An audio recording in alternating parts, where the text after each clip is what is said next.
Hello, Joyceloy here. I'm better known as the Dare to Blow coach. I'm super excited, and I think someone may be wondering why am I super excited? It's because the topic I'm talking about is one that is very close to my heart. It's very close to my heart. And before I get into the topic, I just want to say my name is Joyceloy. You may be wondering, what does the K mean? The K is for Kyompire. So I'm Joyceloy Kyompire. And just to let you know a little bit about the meaning of Kyompire is what you have given me. And for me today, I am the one giving you time management on how to manage your time better. So, I am a career development coach. I do a lot of leadership development too. And for the last few months, I have been doing master classes, authentic leadership master classes with amazing leaders who want to lead more authentically. And the list is endless. I'm a mentor, I'm an educator. I work with a lot of people in regards to mentorship also. And I would say recently I became an author on 22nd of January 2024. I became an author of the book Dare to Glow: Unlocking Your Career Success for Young Professionals. So a lot of the topics that I cover in the Double Dare to Glow in Your Career are covered in my book. So what I share on my Double Dare to Glow is more the tip on the iceberg, just like we like to call it. The tip, just a little bit of what is inside the Dare to Glow book. And if you need a copy, don't hesitate to reach out to send me a message on my LinkedIn, on my Facebook, on my YouTube, and I'm excited that we are doing a live also on YouTube today. So, getting to the topic of today, the topic is going to be on time management. And the essential question is going to be, what are some essential habits? The word is habits to develop for long-term success in managing your time. A lot of us face issues in regards to managing our time. So what are those habits we can start building on, we can start having to help us improve on our time? So the first thing I'm going to define is time management.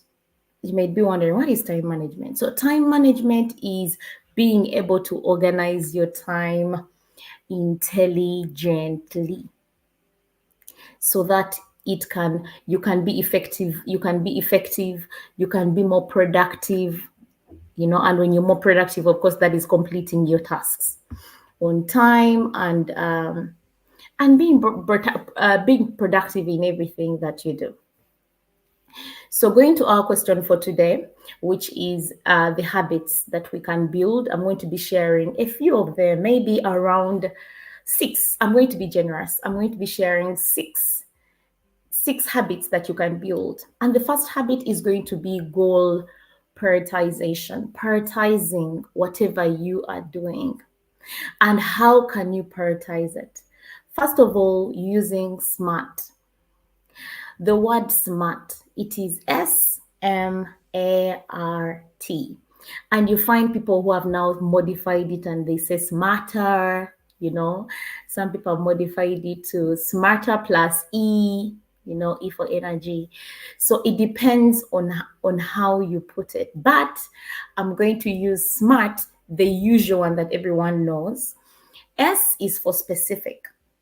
You have to be very, very specific on your goal, the goal that you want to achieve. Because when you become specific on the goal you want to achieve, then it becomes easier to prioritize it, to always put it first as something you want to achieve and complete. The second one is the M. It has to be measurable. It has to be measurable in such a way that when someone tells you, okay, you want to achieve this goal that you've put for yourself, how will you measure the success that you've achieved it? And I'll give a simple example. We all want to have those nice looking bodies, and I'll put myself in the basket because when I had my baby last year, it is what I was working on.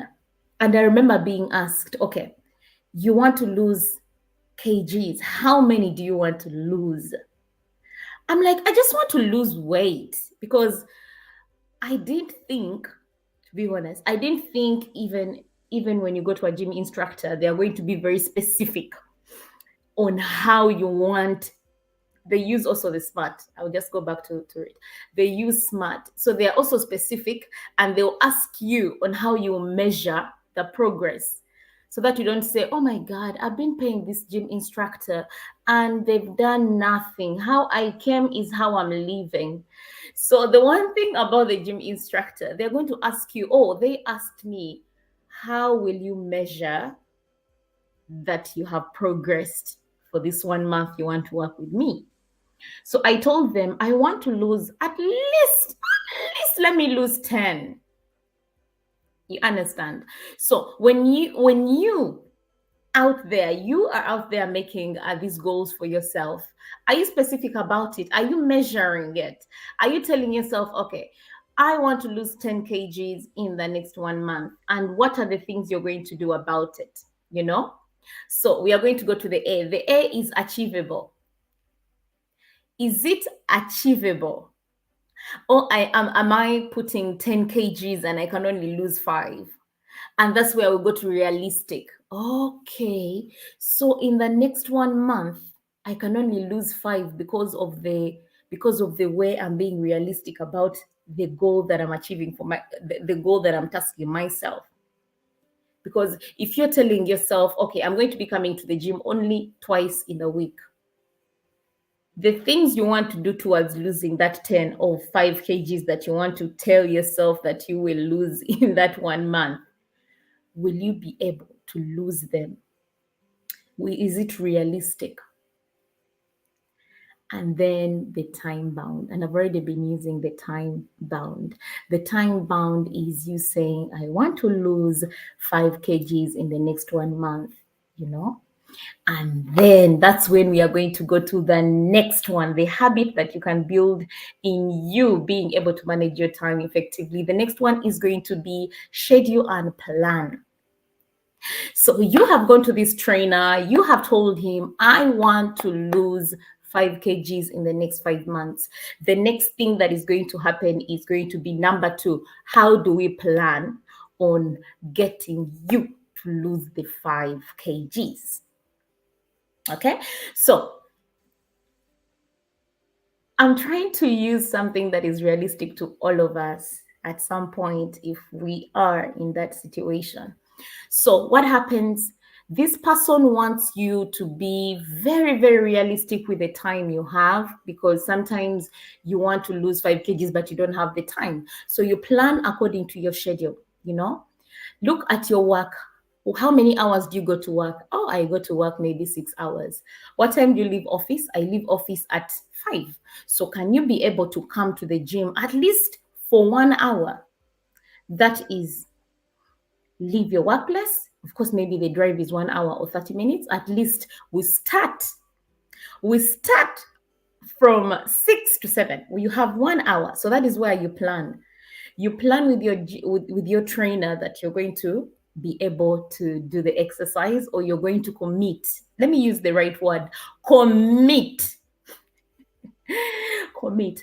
And you know, the other day I was telling someone, you can't say you're motivated if you're not going to be disciplined and you're not going to be committed to your goal. So those are things you have to remember when you're making the plan and scheduling whatever you're scheduling with the person you are doing it with in terms of you achieving that goal.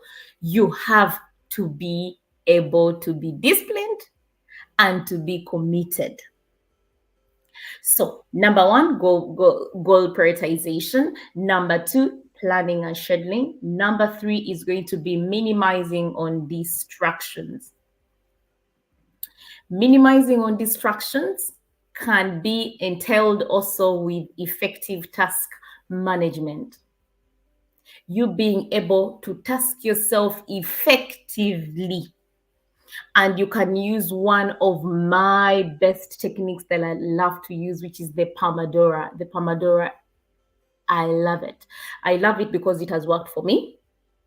I've seen it work for the people that I work with, and I've seen it work for people that have recommended it too. And how does the Pomodoro work? So the Pomodoro works in such a way that 25 minutes, you sit down, no phone, no distractions, and you sit on your task. Do your task, complete your task after 25 minutes, walk away from your laptop, walk away from your desk, walk away from whatever you're doing, and take a 5 minutes break. And advising anyone there who wants to use the Pomodoro technique, as much as possible, avoid being on the phone or being on the laptop. Try to do something completely different from what you do. That's why I said step away from your work desk. Take a walk, dance, listen to music, have tea, do something completely different from what you'd be doing that was within the 25 minutes. After the 5 minutes break, go back. Another 25 minutes, get into your task. Do your task. Take a break. So the Pomodoro is to help you complete your task effectively and to minimize on the distractions. The next one is going to be self-awareness and optimization. This can be in any way that you want to explain it to yourself. But I am going to explain it to you in my simple terms and in a way that is simpler for anyone who is listening right now, okay? So self-awareness and optimization can be in such a way that identify your peak productivity times and schedule demanding tasks accordingly. And why do I like the self-awareness and optimization? I love it because some people have this mentality of complete the tasks in the morning. It doesn't work for everyone, does it? So I remember, I think about 2 years ago, I met this friend of mine and I'm like, you know what? We have this thing we need to accomplish. We had a business arrangement together. And I was telling her, let's have the meeting at 6 a.m. And she told me, no, I can't have the meeting at 6 a.m. I'm sorry, I'm not a morning person. And I was telling her, I am a morning person. That is the best time to do a meeting because you're fresh. She told me, no, Joe, I'm not fresh in the morning. In the morning, I'm grumpy. In the morning,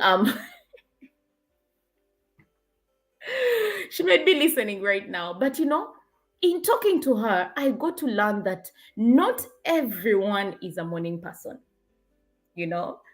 Some people are night owls. Some people prefer to complete tasks in the afternoon. So find a common ground. If you have a meeting, that entails you to make that timing, to schedule the meeting, then as much as possible, schedule the meeting according to the time that works for you, according to you. And that's where the self-awareness comes in, according to you. But it doesn't hurt. It doesn't hurt if you are flexible. It doesn't hurt for you to ask the other person, what time are you available for the meeting? Are you available between 9 or you're available between 9 a.m. or maybe 12?